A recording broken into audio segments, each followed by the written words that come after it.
One of the most important things that small businesses ignore is their own story, what it is that they do that's unique and different from everybody else, and how they came up with that as a business model. If you look at everybody who appears on Shark Tank, one of the first things they do is they talk about how they, founded this company. Sometimes it's an inspirational story. There might be obstacles that they overcame. And I think that one of the reasons that startups in particular start with this is because it's a great way to humanize the business. And there's a human interest element there. And that's really irresistible to people.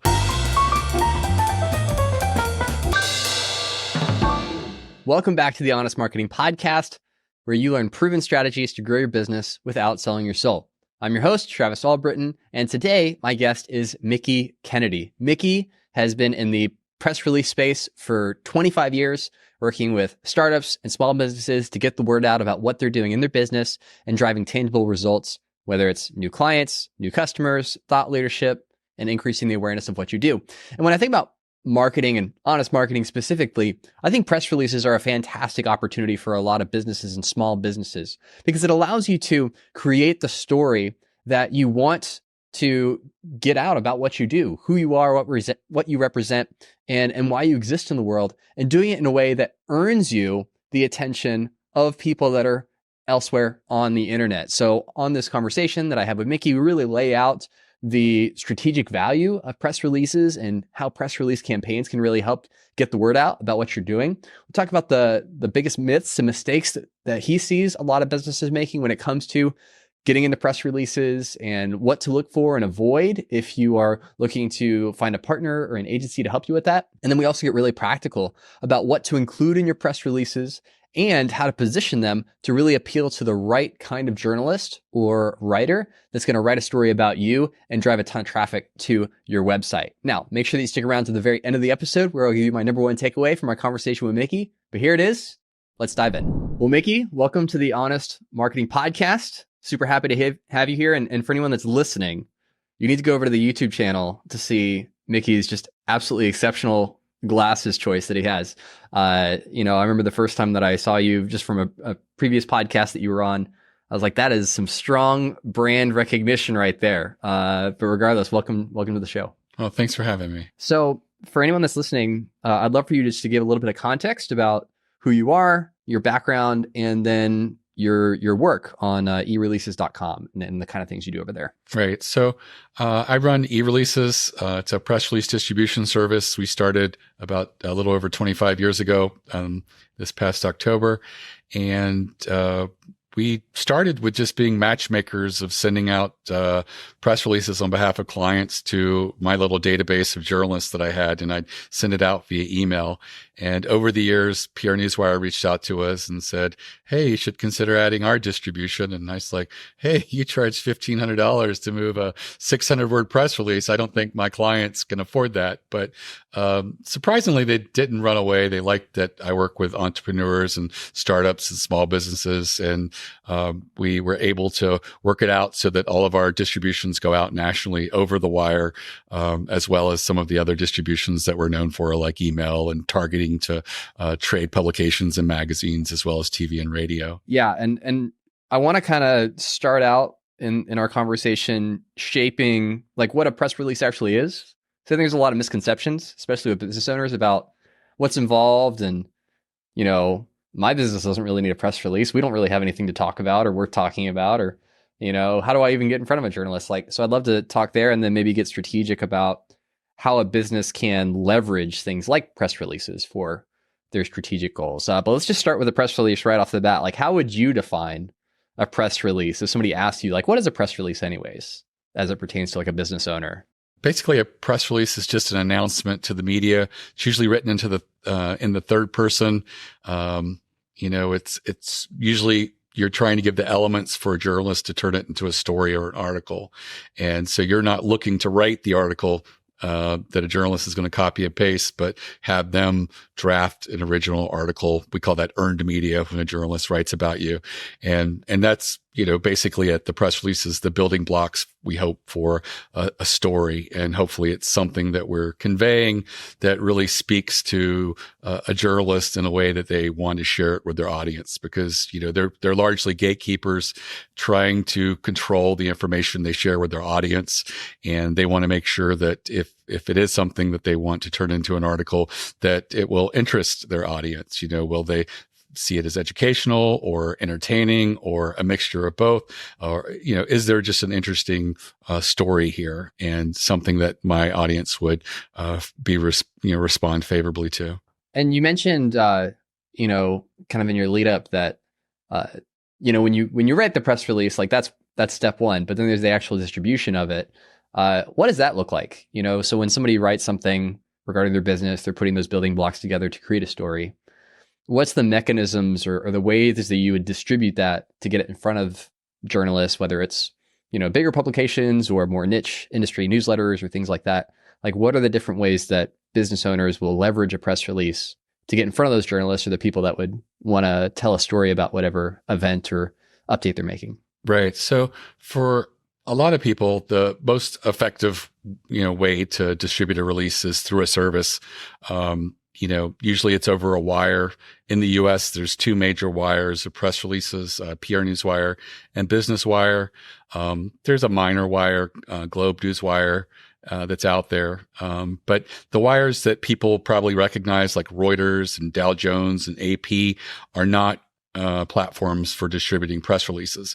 Everything that they run, they write. And as a result, they control the copyright, and they get paid by newspapers and others that want to, basically use their material rather than have to write it themselves. So a lot of daily newspapers aren't going to have their, journalists writing breaking news. They can just pull it off the wire and pay a fee for that. So, here in the US, there's a lot of companies with wire in their name that are trying to get people to distribute through them. And so it is confusing out there.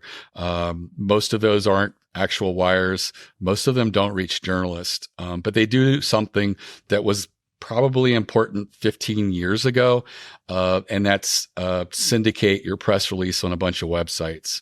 And, there used to be an SEO benefit to doing that maybe 15 years ago, but there really isn't now. It's not going to hurt you because, the links are usually no follow links, and Google recognizes these as press releases, so they don't penalize you, but they don't really give you a benefit. But some people like having a roundup of, 100 links to different websites that show their release. But the truth is they're usually on sections of their website that not many people are paying attention to.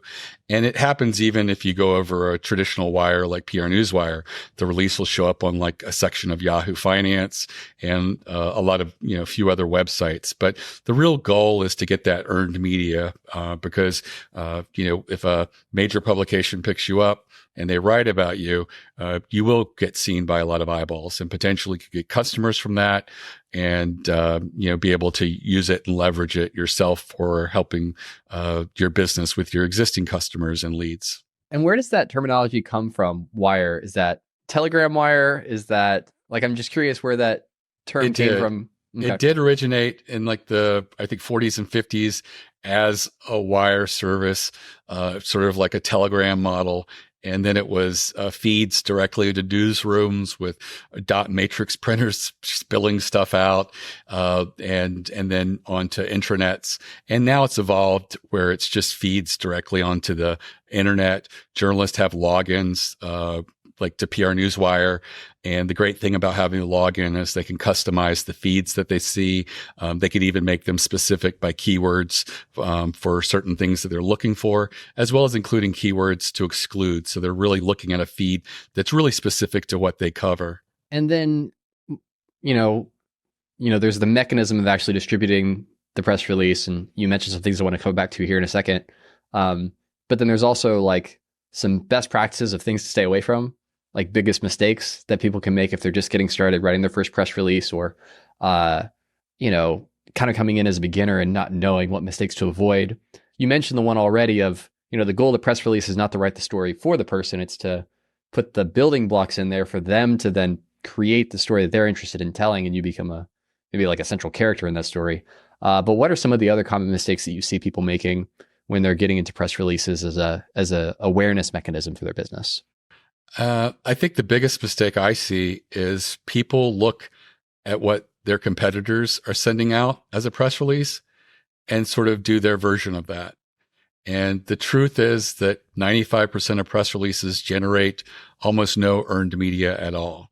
And if you look and your a competitor is sending out a release when they have a new hire and it's an associate of HR, and you're like, well, we just hired someone in a different department. Maybe we should do a release for that. And all of a sudden you have all these people sending out, these personnel change press releases that no journalist is really going to respond to. Best case scenario, your local paper may put a little on the move section and maybe a trade publication. But unless it's a major executive or someone who's an industry veteran or there's a real story there, those type of press releases aren't very meaningful. I think that, a lot of people will write releases that are fine press releases, but what they're saying isn't really breaking news or strategic enough to really generate earned media. And I think that unfortunately, by the time we see a lot of these releases, it's too late. It's been approved in their business and they're wanting to hit the send button. And so they'll come to us and pay us and send it out, and not much happens. So my job at that point is to say, hey, you're now a customer. I want to provide you with some education and some real meaningful types of releases you should be focusing on rather than the types that you're doing. And there's really a large variety of things that interest the media. Sort of do an audit of your business. One of the most important things that small businesses ignore is their own story. What it is that they do that's unique and different from everybody else, and how they came up with that as a business model. If you look at everybody who appears on Shark Tank, one of the first things they do is they talk about how they, founded this company or created this product or service. Sometimes it's an inspirational story. There might be obstacles that they overcame. Sometimes it's a vulnerability. They were laid off or they had a health issue and they took some downtime and created this product, and now they believe there's a viable business here. And I think that one of the reasons that, startups in particular and people that appear on Shark Tank, start with this is because it's a great way to humanize the business. And there's a human interest element there. And that's really irresistible to people. And journalists as storytellers like to be able to have a story arc. And it's so easy to create a story arc about a business if you provide some behind the scenes of, what was the story for the genesis of this, company or product or service. And, having that as well as, introducing the product can really give a lot of necessary elements for journalists to build out an article.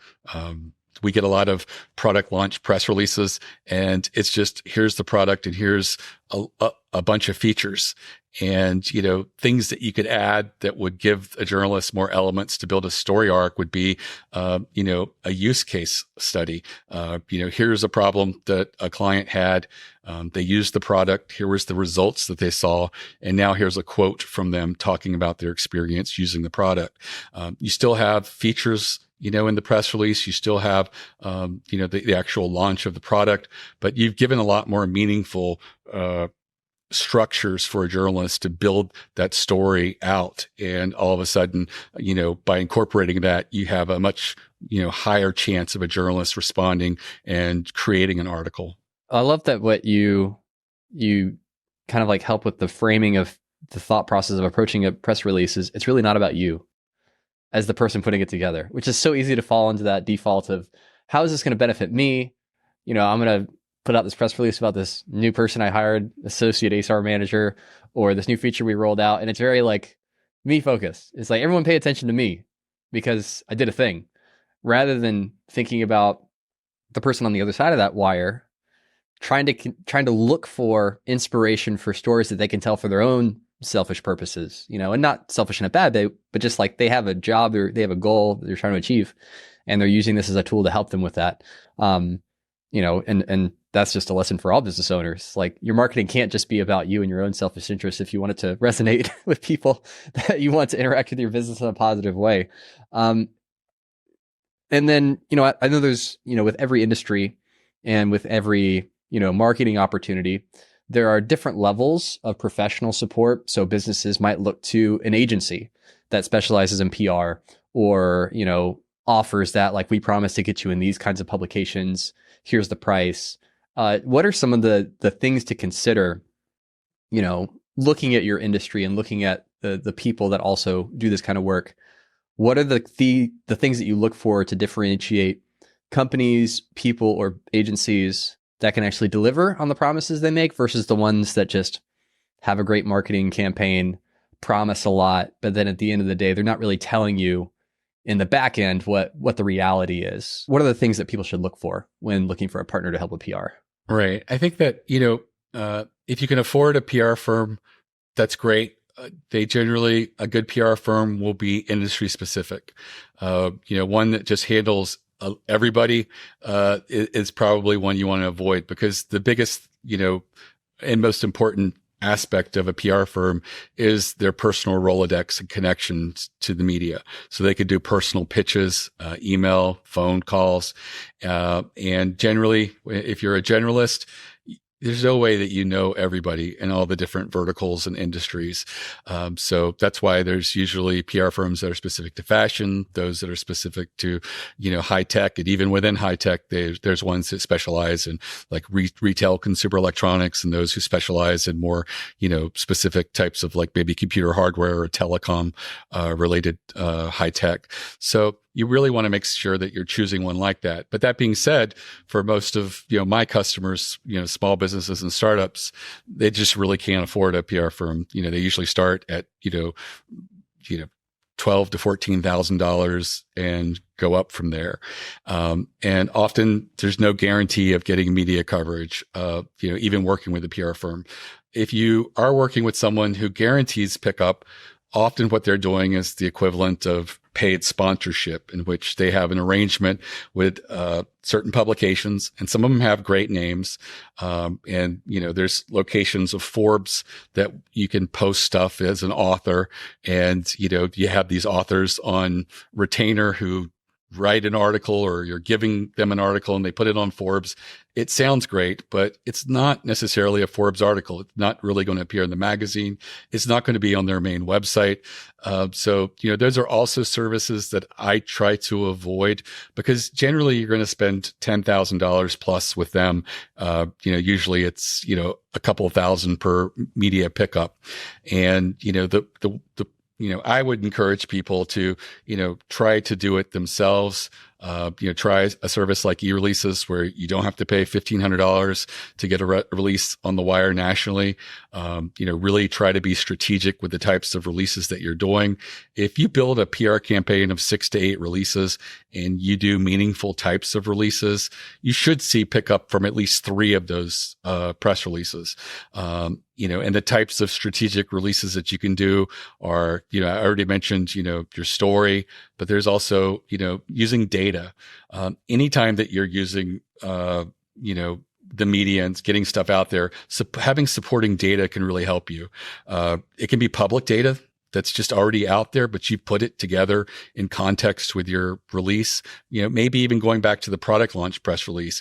If you highlight that, say, 67% of new companies fail in their first 5 years in your industry because of a particular issue, and here's a product that solves it, that makes it a much more intriguing story. And that data is probably just out there for you to sort of look and hunt. But also something that you can do is you can create the data. A lot of clients that come to me who have just tried again and again and never been able to get PR to work on their own, one of the things I tell them is, are you willing to do a survey or study within your industry? I've never had that fail. On average, it gets, the least I've seen is 4 original articles, but often it's between 8 and 14 articles from one press release. It does take a little bit more work. You want to ask meaningful questions that are very timely and specific to right now. You can ask, all different types of things that are going on with the world in general, or be really specific to your industry. Sometimes mixing those in there can do well. But you can ask, like, are you having trouble maintaining a work culture because people are still wanting to, work from home? Are you looking to lay off, or are you having hiring problems? Or, is your marketing budget going to be the same, less, or more over the next 2 quarters?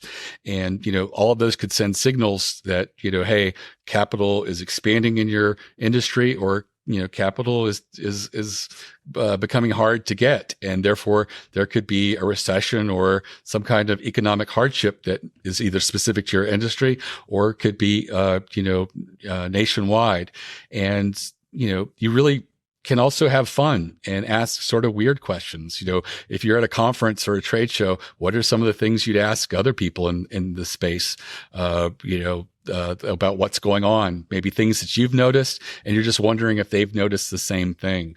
And I usually coach people to do a 16 question survey, 4 questions per page. You can really create it in less than 15 minutes in a product like SurveyMonkey. And then you just have a link that you share.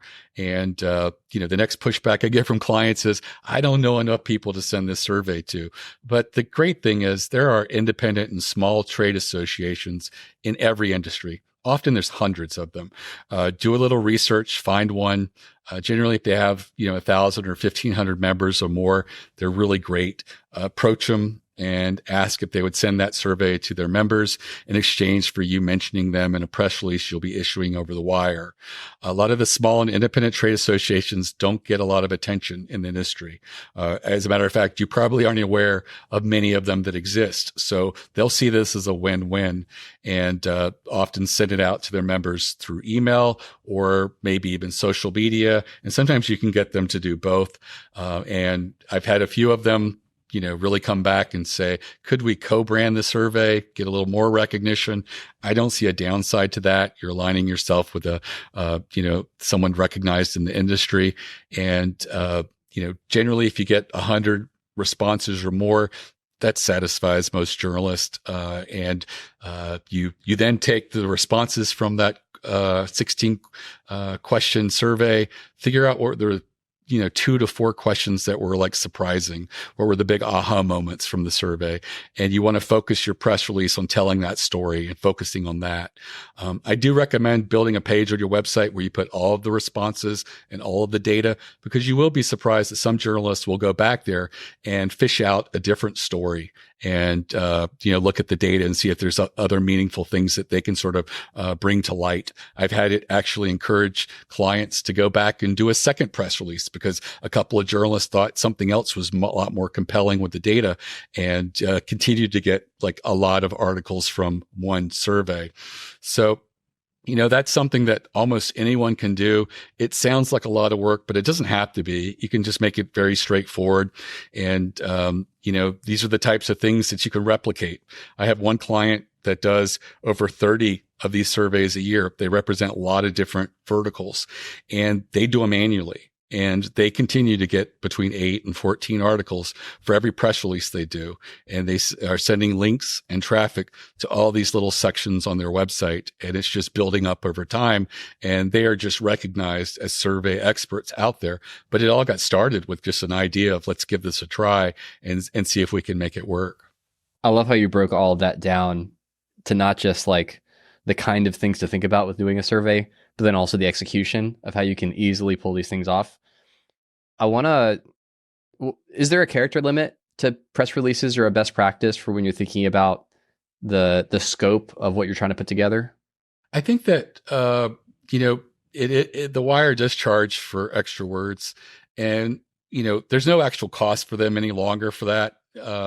But it does encourage people to be concise because journalists are busy. They like to, look at a lot of stuff. And if you're extremely wordy, you're doing them a disservice. So I think that most press releases can be accomplished in 500 words or less. I've seen longer press releases that needed to be longer, just because of the data that they were, getting out there.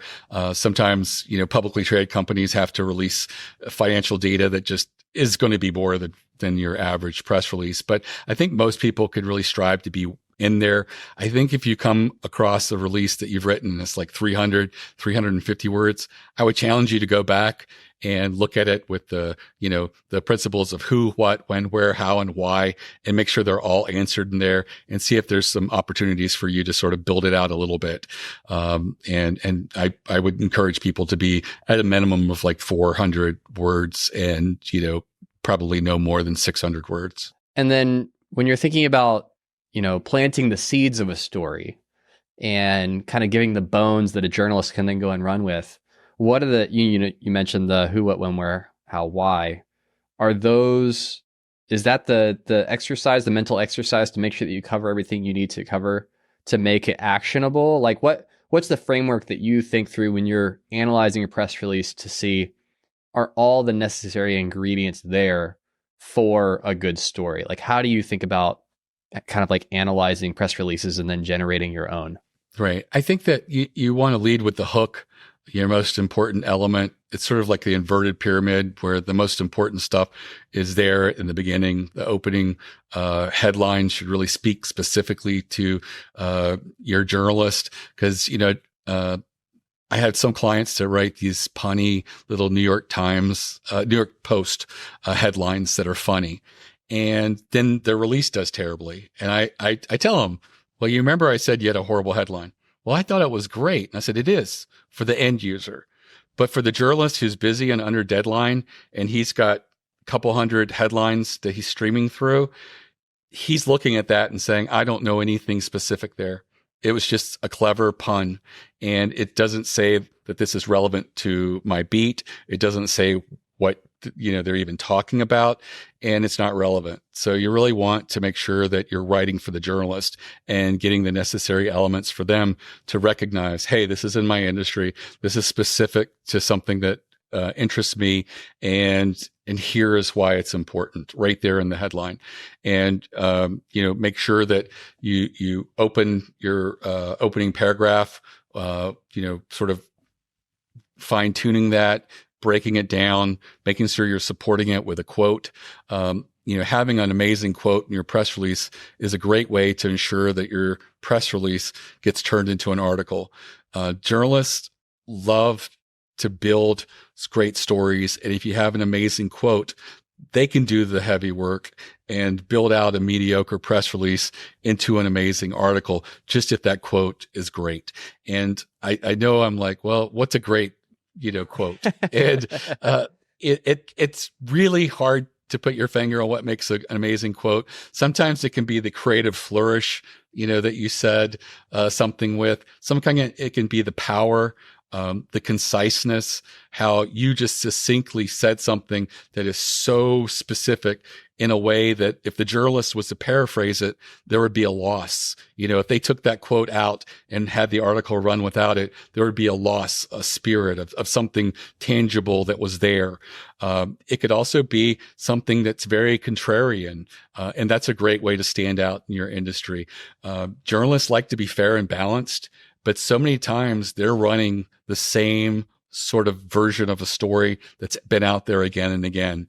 If it's really, everybody's going green in your industry, and let's say you're in the automotive industry and everybody's talking about how great electric cars are, be the one person who says they're not. Talk about the downsides, talk about, getting batteries out of the earth is not environmentally sound, not to mention the labor practices. Mention that, are we creating more problems with all these batteries at the end of their life? What are we going to do with them? How are we going to dispose of them properly? Also, when electric cars get in fires, they're taking 25 to 35,000 gallons of water to get them out. Doesn't sound very environmentally friendly to me. And that's a way to be rational and yet contrarian and saying, hey, I think the goals of going environmental is great, but here are some roadblocks that we need to address and solve before we fully embrace this. And as a result of that, every time someone in the industry writes about EV or electric cars, then you stand the chance that they'll plug you in as that rational person cautioning people and presenting the con side of an issue that, so many people are willing to go out there and put their pro position on. We call that newsjacking. It started, I think, 10, 15 years ago. And that was a great thing to do at the time. When something is hot in your industry, join the conversation. But now there's so many people competing, saying the same thing. You really don't stand a chance. But being a contrarian is a great way to go out there and do that. You just want to make sure that any positions you take are not going to alienate you with your customers. And you're not going to take a position that will potentially hurt you. For sure. No, that's really, really great advice. So let's say that we've put together a great press release. It's been distributed. Now journalists are starting to pick it up. Will they typically reach out and say, hey, I saw your press release. I want to write an article about it. It'll just like happen. And then you just find a backlink somewhere on the internet. Like, how do you discover that it's actually been featured somewhere? Right. So one of the things that I recommend with people is pay attention to where leads are coming from. Make sure that you're always asking on your website, how did you hear about us? Look at your logs and where is traffic coming from? Also, do Google News searches, but even more importantly, do Google Web searches. There are a lot of trade publications that have asked to be removed from Google News because they don't want Google News stealing their content, is the way they see it. But they're still spidered in Google Web. So you have to go to Google Web as well as Google News and do your searches.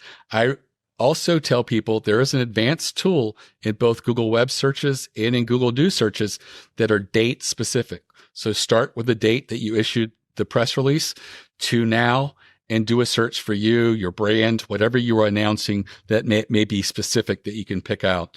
And that's a great place to look. There are services that will find your articles and your clippings, but these clipping services often start at $1,500 to $2,500 a month.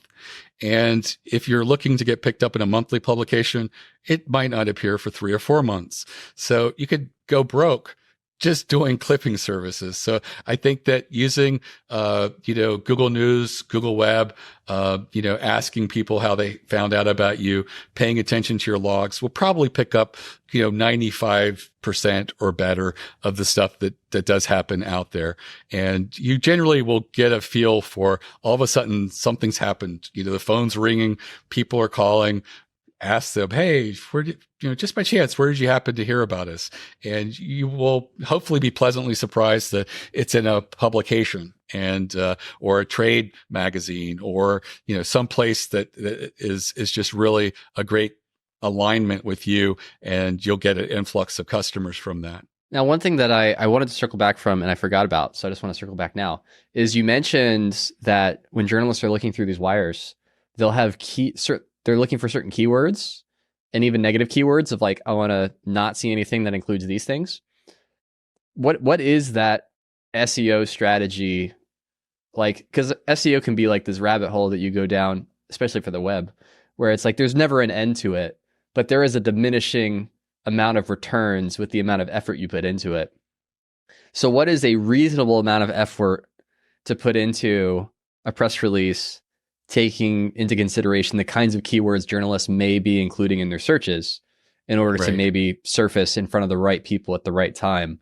Are there tools for that? Are there best practices for that approach? And then the second part of that question would be, how do you not sacrifice the impact of the press release if it's done well by just keyword stuffing to get through the filters? Because that's obviously a problem with blogs and things like that as well.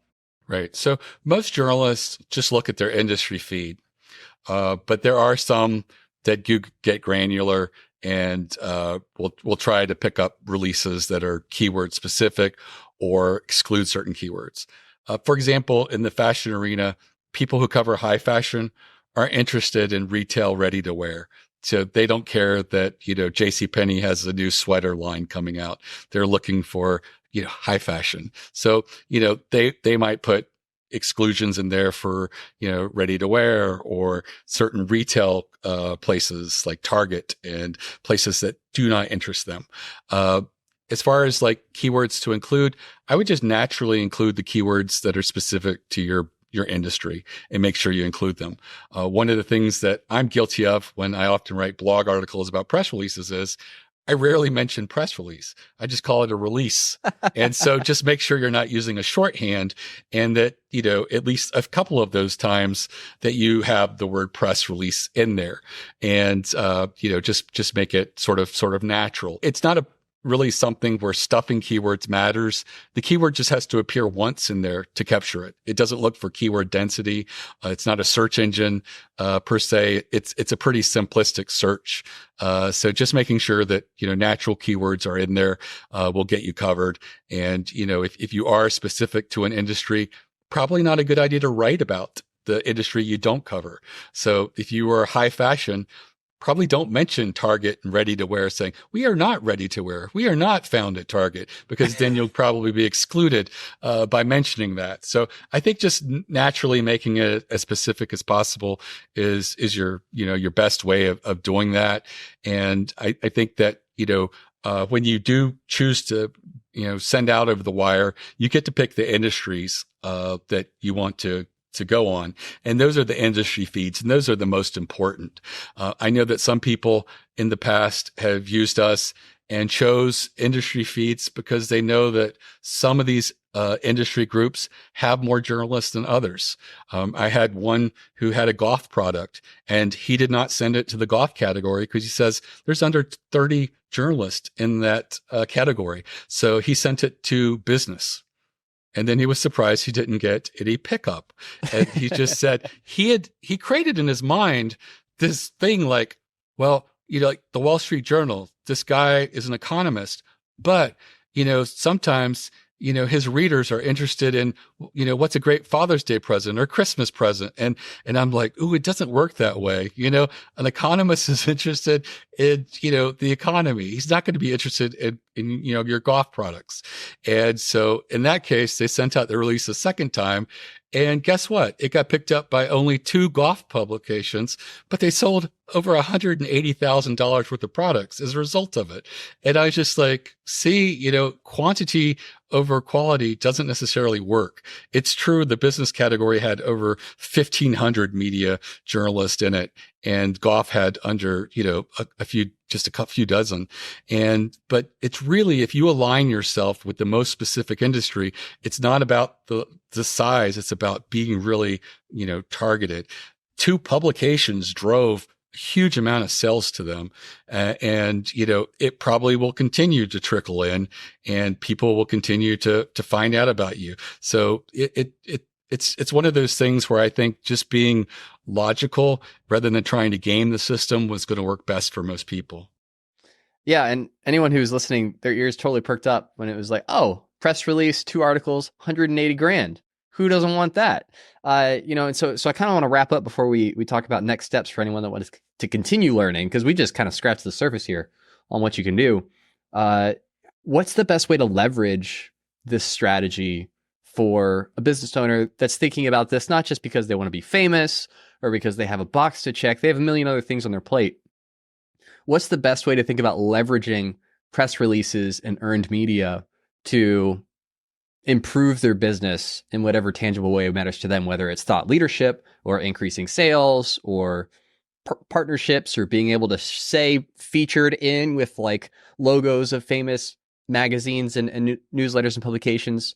What are the most effective ways that business owners and entrepreneurs can think about leveraging press releases for their businesses?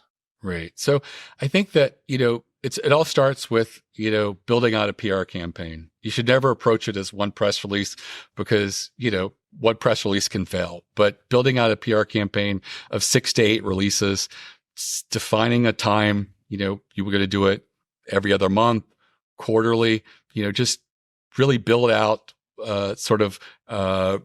this calendar that you can work with. And I think that, quarterly is attainable by most people. Most busy entrepreneurs and small businesses can still sort of comfortably fit, one press release on a quarter. And I think that, take stock of what works and what doesn't.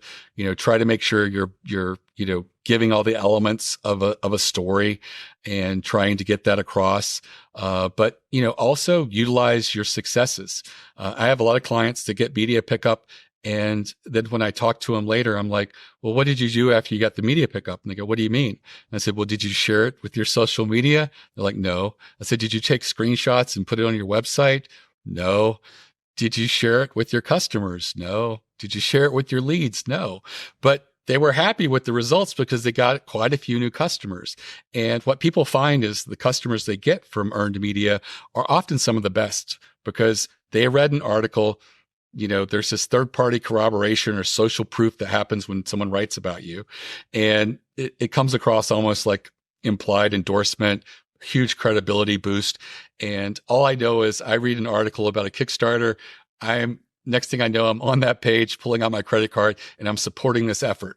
I'm not opening a window and saying, can I get this cheaper on Amazon? Or is there something out there that already exists that I could make work? I want to support this effort. And the same thing happens when people read articles and come in and do business with you. And that same sort of energy and warm feeling can be conveyed to your existing customers. And why that's important is there's always people who are like considering maybe we should shop around this year just to make sure we're using the best company. And if they read that, they'll be like, no need to do that this year. We are with the right company. This is great. I like what they're doing. Same thing with leads. There's always a number of leads, and sometimes it can be significant. Like, 80% of your leads never convert. But some of them get pretty close to that 50% mark that would tip them over to do business with you. And all of a sudden you get this article in a link, in front of them. And, hey, they're reading the article. They're getting that warm feeling. All of a sudden they're over that 50% hump and they're now a customer. So these are all things that you can make work. I had one company, they were a local carpet company in New Jersey, the most non-newsworthy company you could think of, who was doing a press release a month. They had a year budget and they wanted to try PR. And I couldn't talk them out of it because I just didn't see a way in which a local carpet company was going to make themselves newsworthy. But, on month 5, we had a brainstorm because it wasn't working and figured out that their biggest enemy was the big box home improvement stores. And I really liked the David versus Goliath messaging that they were giving me and how bad they were with carpet installations and how so many consumers have nightmares with their carpet, having to pay other companies to come back and restretch or fix seams or even just take the carpet out. And not to mention that the padding they use is supposedly not very good. So we put this David versus Goliath approach into a press release, sent it out, and they got picked up by over a dozen floor trade publications with that next release. And we continued to work these different angles of the same thing over the rest of the year. And in all, they had 30 articles. Most of them were floor trade publications. They did get picked up in their local newspaper as well as New Jersey Magazine. And what they did was they put it together in a brag book, is what they called it. And each time they went into someone's home and gave them a quote for a carpet installation, they said, we may not come in as the cheapest, but we're nationally recognized. Here we are in Floor Trade Weekly. Here we are in New Jersey Magazine. And just by adding that to their sales process, they started converting 17% more of these appointments into actual sales. And that was like adding multiple 6 figures to their business as just a small little carpet company in New Jersey. That's the effectiveness of getting PR. The people who looked at these articles didn't even read them. They just saw the brand recognition. And then later when they're talking to their spouse, they're like, I don't know, this company came in the cheapest, but this one, wow, they're really recognized by so many different places. I feel like I can believe them that we're getting a better product and a better service by just paying a few $100s more. And, that speaks volumes as to, the power of PR, because it is almost like a referral. It builds authority. It establishes that rapport and excitement, and that credibility just can't be bought through advertising or any other way. That's awesome. I love that story because, it's like, who would have thunk a local carpet cleaning company has something to say, but that's really smart how they incorporated all of that. Okay. So, we've kind of reached the end of our time here, but we've just scratched the surface. Where can people go to learn more about press release best practices? What kind of resources do you have at your website? Where should people go next to take the next step if they want to explore incorporating a press release strategy into their marketing plan for 2024? Right. So ereleases.com is my website. I have a free masterclass that's at ereleases.com/plan, PLAN. And it's completely about how to build strategic types of releases. So I recommend that people start there. It's less than an hour long video, but it'll help, you go through an audit of your business. And if you build a PR campaign going through that, of, 10 ideas for press releases, you'll be building a PR campaign that's night and day more strategic and more likely to get media pickup than anybody else who's just doing press releases based on what they see other people doing. Fantastic. And we'll link those in the show notes below, so you can just click right over. Mickie, thank you so much for coming on the show today and sharing all your expertise. Really enjoyed having you on. Oh, you're very welcome. Thanks. So I would say that my number one takeaway from my conversation with Mickie is make sure that you are prepared for the press release. Now, what do I mean by that? It's not prepared in the sense of what story you want to tell, you've written the press release, you started distributing it, but once it's out there, are you ready to capture the influx of people that will come if you get featured somewhere? Like, I did not know going into this episode that if you write a press release and somebody writes an article about you, that it'll just totally be in the background and they won't even reach out necessarily and say, hey, I'm writing an article about you, here's the link. They're too busy for that. They're just trying to write a story and they happen to find some quotes or some things that are valuable for them to write that story. And so make sure that you are paying attention to your website traffic and where your leads are coming in from, and put places on your lead capture forms to capture, where did you hear about us or how did you find out about us? So that way you can pick up anecdotally where people are discovering you and maybe find out, oh, we're featured over here. Somebody wrote an article that quoted us over here. And then on top of that, leveraging that Google search strategy that we talked about, where you can filter based on the dates and really look to see, are any of the things that we talked about in our press release showing up in blog articles or websites around the internet where we can maybe discover that we've been featured somewhere. So that way you can start to attribute the results that you're hoping to see from the press release itself. Now, Mickie's website, ereleases.com, and all the resources that we mentioned are linked below. So definitely go and check those out, those free resources to help you get started and moving in this direction. And definitely consider working with Mickie if you feel like you really want a seasoned professional helping you shape the initial press releases and your strategy moving forward. Well, I hope you found this episode really helpful and insightful. And until next week, be honest.